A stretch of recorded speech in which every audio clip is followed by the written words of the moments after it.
കടുവയെ പിടികൂടാനായി സ്ഥാപിച്ച കൂട്ടിൽ പുലി കുടുങ്ങിയതിനെ തുടർന്ന് മലപ്പുറം കേരള എസ്റ്റേറ്റ് വില്ലേജിലെ CT എസ്റ്റേറ്റിൽ സംഘർഷാവസ്ഥ.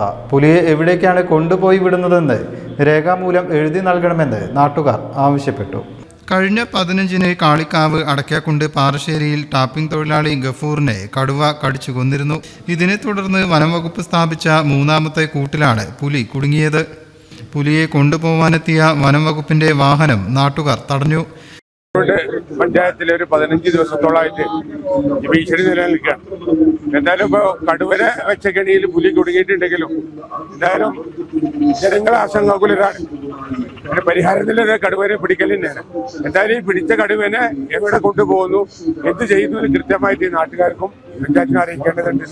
പുലിയെ എവിടേക്കാണ് കൊണ്ടുപോയി വിടുന്നത് എന്ന് രേഖാമൂലം എഴുതി നൽകണമെന്ന് നാട്ടുകാർ ആവശ്യപ്പെട്ടു.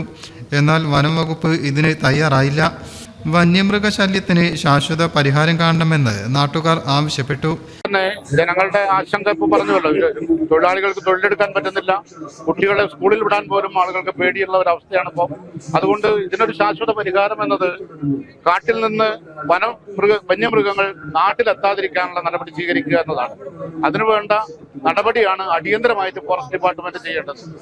വന്യജീവി വകുപ്പ് എന്ന് പറയുന്നത് വനത്തെയും വന്യജീവികളെയും സംരക്ഷിക്കാനുള്ളതാണ്. അതവർ കാട്ടിൽ സംരക്ഷിക്കട്ടെ.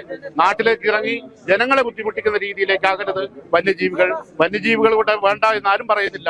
പക്ഷേ അത് കാട്ടിൽ സംരക്ഷിക്കപ്പെടണം. അതാണ് പറയാനുള്ളത് ജനങ്ങളുടെ. തുടർന്ന് ജനപ്രതിനിധികളെ കൂടി വനംവകുപ്പിന്റെ വാഹനത്തിൽ കയറ്റിയ ശേഷമാണ് പുലിയെ ഉൾവനത്തിലേക്ക് കൊണ്ടുപോയത്. പുലിയെ പിന്നീട് ഉൾവനത്തിലേക്ക് തുറന്നു വിടുമെന്ന് വനംവകുപ്പ് പറഞ്ഞു. News bureau, Malappuram.